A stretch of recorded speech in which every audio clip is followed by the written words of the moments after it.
नमस्कार मित्रों, आप सभी का स्वागत है CY एस्ट्रोलॉजर में।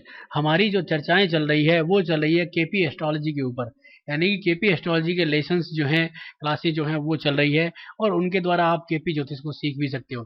ये इस सीरीज का 7वां वीडियो है और इससे पहले हमने 6 वीडियो बनाए हैं केपी ज्योतिष के ऊपर, और वो भी सारे के सारे फर्स्ट कस्पल सबलॉर्ड के ऊपर। यानी कि फर्स्ट कस्पल सबलॉर्ड के द्वारा हम शादी का, संतान का, एजुकेशन का, इस तरह का आंकलन कैसे निकालते हैं। क्योंकि आप किताबों में भी देखते हो और आप जो हैं वो किसी एक्सपीरियंस व्यक्ति के साथ जब सीखते हो तो आपको पता चलता है कि किताबों में लिखी हुई चीज़ें बहुत अच्छी है, लेकिन उनके साथ एक्सपीरियंस जब तक नहीं जुड़ेगा तब तक आप फलादेश नहीं कर सकते, तो उसका आपको लाभ मिलेगा। ये जो वीडियो है, इस वीडियो में हम बात करेंगे जातक के नेचर के ऊपर। अब जब हम बात नेचर के ऊपर करते हैं, यानी कि जातक का स्वभाव स्वभाव कैसा होगा, तो उसके लिए हम जो है वो फर्स्ट कस्पल सबलॉर्ड को ही देखते हैं। यानी कि लग्न को देखते हैं, लग्नेश को देखते हैं, लग्न पे आई हुई दृष्टि को देखते हैं, लग्नेश पे आई हुई दृष्टि को देखते हैं। अब केपी ज्योतिष में कई सारे लोग दृष्टियों को नहीं देखते हैं, लेकिन केपी ज्योतिष में वेस्टर्न एस्पेक्ट्स होती हैं, उनको आपको देखना पड़ता है और उनसे आपको बहुत कुछ सीखने को भी मिलता है। अब हम, जैसे कि किताबों में लिखा होता है या कई जो लोग वीडियोस बनाते हैं केपी ज्योतिष सिखाने वाले, वो सीधा एक ही फॉर्मूला लगाते हैं कि फर्स्ट कस्पल सबलॉर्ड यानी कि लग्न का जो उप नक्षत्र स्वामी है उसको देखिए, उसकी पोजीशन को देखिए किस राशि में है और उसके स्टार लॉर्ड को देखिए। जैसे फर्स्ट कस्पल सबलॉर्ड का स्टार जो राहु बना है, वो राहु जो है वो यहाँ पे जो है चंद्रमा की आपके नक्षत्र में है। तो यानी कि हमने देखा कि राहु जो है वो सेकंड हाउस के अंदर है, वृषभ राशि स्थिर राशि है, उसके अंदर है, तो स्थिरता के गुण आएंगे।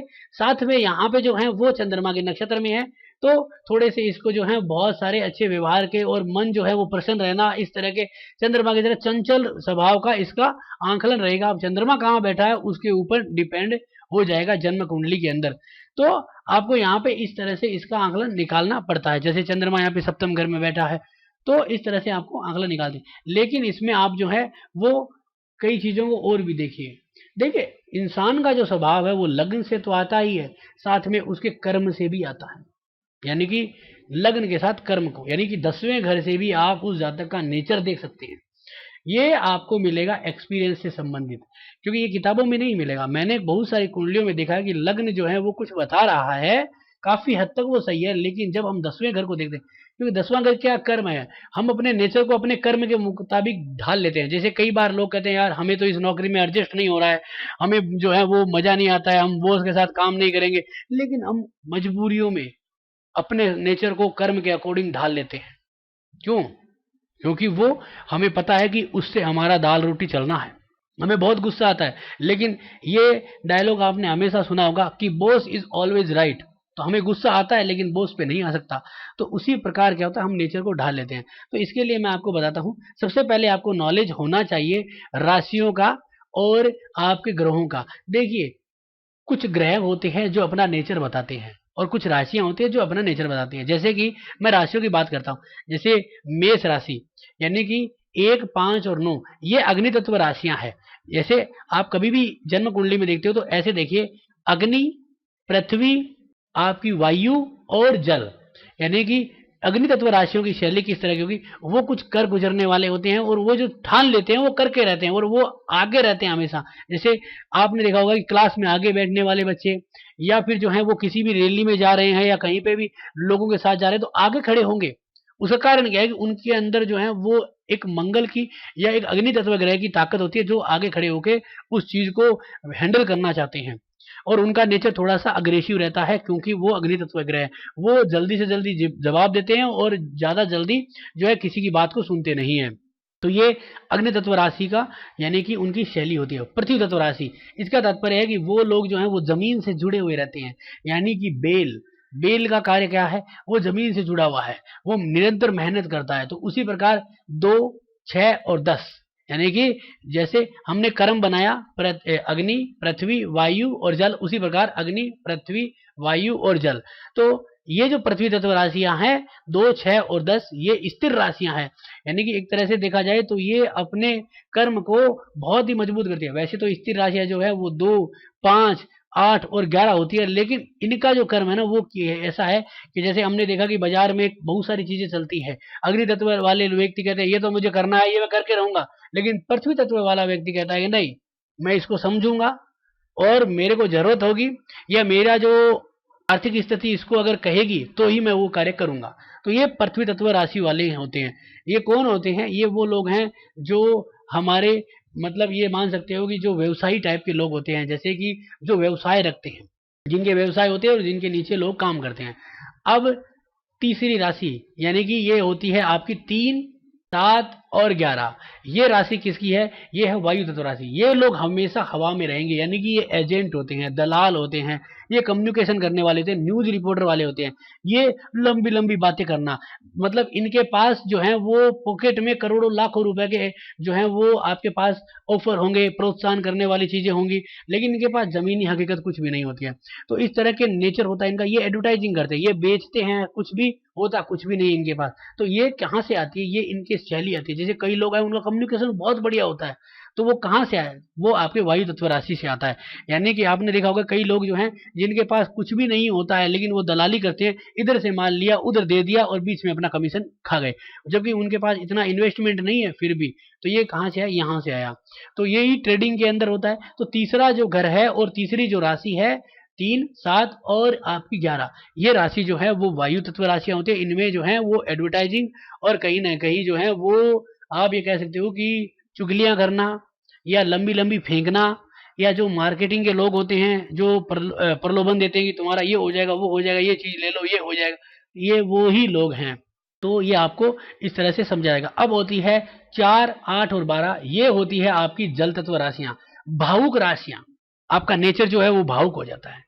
यानी कि एक तरह से सीधे शब्दों में, आपको सरल शब्दों में बता देता हूं, ये 4, 8 और 12 का मतलब है, आप ये कह सकते हो कि मिडिल क्लास जो लोग होते हैं उनकी राशि है, जो हमेशा ही खर्चों में, घर में, पत्नी में, बच्चों में उलझे रहते हैं और अपना जीवन जो है उन्हीं में जो है वो घिसते घिसते निकाल देते हैं। यानी कि ये वो लोग हैं 4, 8 और 12। 4, 8 और 12 लग्न के लोग जो हैं वो स्वाभाविक ही अच्छे होंगे, हर चीज को सहन करने वाले होंगे। ये हार के भी रिश्तों को जिता देने वाले लोग होते हैं। तो 4, 8 और 12 जो है ये फ्रूटफुल साइन होते हैं। जब हम संतानों की बात करते हैं, संतान उत्पत्तियों की, तब 4, 8 और 12 फ्रूटफुल साइन माने गए हैं, जो जल्दी से जल्दी संतान को देते हैं। तो इसी प्रकार 4, 8 और 12 ये भावुक होते हैं, घर में पत्नी के नेचर को और पति के नेचर को, माता पिता के नेचर को दिखाते हैं। यानी कि वो कितने प्रेम भाव से रहते हैं, कितने प्रेम भाव से हमें एडजस्ट करते हैं, उनको दिखाते हैं। यानी कि जैसे मिडिल क्लास लोग हैं वो बेचारे ऊंचे उठने की कोशिश करते हैं, जिसके चक्कर में वो अपने बच्चों में, अपने माता पिताओं में, दवाइयों में और अपनी फॉर्मेलिटी में, बॉस से, ऑफिस में, सबसे पिसते रहते हैं। तो ये आपके चारों तरह की राशियां हो गई, यानी कि अग्नि, पृथ्वी, वायु और जल। तो राशियों के बाद अब हम बात करते हैं ग्रहों की। कौन कौन से ग्रह हैं जो आपके लग्न को और आपके नेचर को दर्शाते हैं? या सबसे महत्वपूर्ण है इसमें चंद्रमा। चंद्रमा जल तत्व ग्रह है, भावुक है, चंचल है, यानी कि लोगों के साथ मित्रतापूर्ण व्यवहार रखना, लोगों का भाई बहन और जो प्रेम भाव होता है, यारों का, मित्रों का, दोस्तों का दोस्त है, दुश्मनों का दुश्मन है। तो ये सब चीजें कहाँ से आती है? चंद्रमा से आती है। यानी वो भावुक होता है, वो मित्रता के अंदर बह जाता है, तो भावनाओं में बह जाता है। तो चंद्रमा और सेंटिमेंटल ग्रह है ये, यानी कि वो लाभ को, नुकसान को नहीं देखता है, सेंटिमेंटल ग्रह है ये। तो ये यहाँ पे दिखाता है। साथ में जो मानसिक परेशानियां हैं वहां पे भी चंद्रमा कार्य करता है। अब कई बार हम देखते हैं कि चंद्रमा अगर पाप कर्तरी दोष में आ जाता है, अगर आप पाप कर्तरी दोष का वीडियो जो है वो देखना चाहते हैं तो मेरे इस यूट्यूब चैनल पे आपको मिल जाएगा। पाप कर्तरी दोष में अगर चंद्रमा आ जाता है, या फिर चंद्रमा जो है वो केमद्रुम दोष में आ जाता है, तब भी आपको यहाँ पे उसका नेचर के द्वारा बहुत अशुभ परिणाम मिलता है। डिपेंड होना चाहिए कि वो लग्न और लग्नेश से जुड़ा होना चाहिए। इसके बाद होता है मंगल। मंगल जो है वो लड़ाई करने वाला, अग्नि तत्व है, मशीनरी का कारक और जल्दी कर गुजरने वाला और गुस्से वाला और एक खिलाड़ी टाइप का, हार्ड वर्क टाइप का व्यक्ति होता है। यानी कि मंगल अगर तीसरे घर में है तो वो जातक जो है वो खेल कूद में बहुत अच्छी रुचि लाता है, बॉडी बिल्डिंग करे या फिर क्रिकेट खेले या बास्केटबॉल खेले, फुटबॉल खेले, इस तरह की चीजों में आता है। और अगर यहाँ पे जो है वो मंगल सप्तम घर में हो तो जहाँ तक फौज में चला जाए, या जो है वो 8वें घर में हो तो जहाँ तक जो है वो कहीं ना कहीं पुलिस के अंदर, सीबीआई, सीआईडी और इस तरह के खुफिया विभागों में चला जाए, तो यहाँ पे इस तरह की चीजें नजर आती है। उसके बाद आता है गुरु। गुरु वृद्धि का कारक ग्रह है। गुरु निरंतर तक वृद्धि को दिखाता है, निरंतरता। और गुरु जो है बिजनेस का कारक है, यानी कि गुरु और बुध दोनों व्यापारिक कारक है, और गुरु और बुध दोनों व्यापार को दिखाते हैं। यानी जब तक की शैली मैनेजमेंट की होगी, जब तक की शैली जो है वो कहीं ना कहीं व्यापार करने की और कुछ ना कुछ नया करने की, मैनेजमेंट करने की कोशिश रहेगी। इसके बाद ग्रह आता है सूर्य। सूर्य सरकारी नौकरी का कारक है। सूर्य जो है वो ऊंचे पद की नौकरी का कारक है, यानी चाहे वो सरकारी में हो चाहे वो प्राइवेट में हो। तो सूर्य हमेशा ही, आप देखिए, जिन लोगों का छठे घर में, सेकंड हाउस में, 10वें घर में और 12वें घर में होगा, वो अच्छी नौकरी करेंगे, ऊंचे पद पे नौकरी करेंगे और कहीं ना कहीं सरकारी नौकरी के योग उनको मिलेंगे। इस तरह के शैली दिखाता है आपका जो है वो सूर्य। अब बात करते हैं आपके यहाँ पे शुक्र की। शुक्र कोमल ग्रह हैं, सौम्य ग्रह हैं, और शुक्र जो है वो प्रेम भाव, दाम्पत्य जीवन और जो आपका अच्छा नेचर है उन सबको दिखाता है। चंद्रमा का ही एक छोटा मोटा रूप है ये शुक्र। तो शुक्र अगर लगन में हो, फर्स्ट कस्पल सबलोड का मालिक शुक्र हो, तो आप ये कह सकते हो कि इसका नेचर बहुत सौम्य होगा, चीजों को समझने वाला, सहन करने वाला होगा। अगर वो अग्नि तत्व राशि में है तो थोड़ी सी उसमें गर्माहट होगी। अगर वो वायु तत्व राशि में है तो वो कहीं ना कहीं बातों को फेंकने वाला और आपके जो है वो हवाबाजी में रहेगा। जल तत्व राशि में है तो फिर वो कहीं ना कहीं बहुत भावुक और अच्छा नेचर का हो जाएगा। और पृथ्वी तत्व राशि में तो फिर कहने ही क्या, वो तो फिर राजयोग जैसा हो जाता है। और उसके बाद आता है आपका राहु, केतु और शनि। सबसे पहले राहु। राहु अचानक धन प्राप्ति के लिए, अचानक शब्द आ गया, इसका मतलब राहु आ गया। अब यानी कि जैसे कि जातक को जल्दी से जल्दी कुछ पैसे कमाने हैं, ये कार्य जल्दी से जल्दी करना है, नए नए प्लान बनाने हैं, नया नया कुछ करना है। अगर राहु मेष राशि में हो तो जातक हमेशा ही अपनी जो ठान लिया है वो करके रहता है, चाहे उसमें कितना भी बड़ा नुकसान हो या कुछ भी हो। वृषभ राशि में जो है राहु अच्छा होता है, कुछ लोग कहते हैं उच्च का होता है, लेकिन राहु यहाँ पे जो है वो अच्छे रिजल्ट नहीं दे पाता, यानी कि अपने पूर्ण रूप से, क्योंकि ये पृथ्वी तत्व राशि है और राहु पृथ्वी तत्व पे रहने वाला नहीं है, राहु हवा में उड़ने वाला है। राहु सबसे अच्छा रिजल्ट है वो देता है आपका मिथुन राशि में, यानी कि वायु तत्व राशि में, क्योंकि ये कम्युनिकेशन का है। तो राहु से बड़ा कोई कम्युनिकेटर नहीं है। और ये जो है वो आपके ट्रेडिंग का है, चाहे वो शेयर बाजार की हो चाहे वो दलाली हो, तो राहु से बड़ा बिचौलिया और दलाल कोई नहीं है। तो इसका तात्पर्य क्या है कि राहु तीसरे घर का हो या फिर मिथुन राशि का हो, 7 नंबर जो है तुला राशि का हो, कुंभ राशि का हो, तो वो बहुत अच्छा रिजल्ट देता है। वायु तत्व राशियों में राहु बहुत अच्छा परिणाम देने के योग में है। दूसरा क्या है कि आपकी बात करते हैं आपका केतु। केतु एक धार्मिक ग्रह है, गुरु के बराबर है केतु, लेकिन केतु की एक माइनस पॉइंट है कि जहां पे बैठेगा उसमें उस भाव के कुछ न कुछ फल काट देगा। और केतु जो है वो एक तरह से किसी भी एक कार्य के प्रति समर्पित होने को दिखाता है, यानी कि मुझे अगर घर परिवार चलाना तो उसी में, फिर उसको जो है वो नॉलेज नहीं होता है कि बाकी क्या कर रहा है, क्या दुनिया है, कैसी है, क्या धर्म के प्रति जाना है, क्या नहीं जाना। और धर्म के प्रति अगर समर्पित, तो फिर वो धर्म के प्रति समर्पित, वो वैराग्यता, फिर वो कुछ नहीं जानता कि परिवार भाव कुछ है क्या नहीं क्या। तो जो लोग एक ही शैली में, जैसे साइंटिस्ट हो गए, कुछ लोग जो है वो धर्म के प्रति आगे निकल जाते हैं, बहुत कुछ वो हो गए। जो व्यक्ति एक तरह की सोच रखेगा एक ही कार्य में, उसे केतु का ही रूप कहा जाएगा। दूसरा है शनि। शनि जो है वो निरंतर मेहनत को दिखाता है, कर्म सबसे बढ़िया ग्रह है शनि, यानी कि कर्म को दिखाता है। शनि अगर किसी जातक के सेकंड हाउस और छठे घर, 10वें घर और 12वें घर में हो तो सरकारी नौकरी का रिजल्ट भी देता है। और ये आपके नेचर को बहुत ज्यादा मेहनती बनाता है, शांत बनाता है, थोड़ा सा अड़ियल जरूर बनाएगा, यानी कि एक तरह से चींटी की तरह बनाएगा कि भाई करना है तो करना है ये कार्य, और उसके अंदर चाहे कितनी भी मेहनत लगे वो कार्य करके छोड़ना है। तो ये जो है वो शनि का नेचर होता है। तो ये सारी चीजें कर ली। अब हम बात करते हैं इसको कैसे निकालते हैं। अब अगर लग्नेश इन राशियों में होता है तो आपको इस तरह के परिणाम मिलेंगे। तो केपीएस ज्योतिष में कैसे करेंगे, एक तो आपको लग्नेश को देखना, जैसे यहाँ पे लग्नेश मंगल बनता है तो मंगल यहाँ पे पृथ्वी तत्व राशि में चला गया है, 2, 6 और आपका 10, तो ये आपका पृथ्वी तत्व राशि में, तो यानी कि ये लगन मेष लगन है, लेकिन इसका जातक जो है वो पृथ्वी तत्व सोच का होगा। और दूसरा जो है वो है लग्न का उप नक्षत्र और उसका नक्षत्र, यानी कि जैसे कि लग्न का उप नक्षत्र राहु और इसका नक्षत्र चंद्रमा, ये आपको यहाँ पे देखना है, तो आपको परिणाम सामने आ जाएंगे। साथ में आपको ये देखना है कि लग्न को कौन सा ग्रह देख रहा है और आपकी चल रही दशा। बिना दशा के भी आप रिजल्ट नहीं निकाल सकते। जैसे कई बार आपका नेचर बहुत सॉफ्ट है लेकिन दशा गुस्से वाली चल रही है, तो नेचर को एडजस्ट कर लेगा लेकिन बार बार गुस्सा आएगा। आप कहोगे यार गुरुजी पहले तो कभी कुछ नहीं आता था लेकिन आजकल तो पता नहीं क्या हो गया, गुस्सा ही गुस्सा आता। ये कारण क्या है, एक दशा का भी है। तो इन चारों चीजों को, और इसके बाद आप एक्सपर्ट हो जितना आपको एक्सपीरियंस होता है तो 10वें घर को जरूर देखिए। 10वें घर आपको निर्धारित कर देगा कि आपका जीवन भर का किस तरह का नेचर रहेगा। तो मैं 10वें घर को अभी छोड़ देता हूं, लेकिन आपको मैंने बताया तो आपको इसका प्रयोग जरूर करें। अब लग्न, इस कुंडली में आधार बना के बता दें। लग्न का उप नक्षत्र बन गया राहु। राहु जो है वो जन्म कुंडली के अंदर जो ऑक्यूपाई कर रखा है सेकेंड हाउस। यहां पे आपको ऑक्यूपेंसी देखनी है।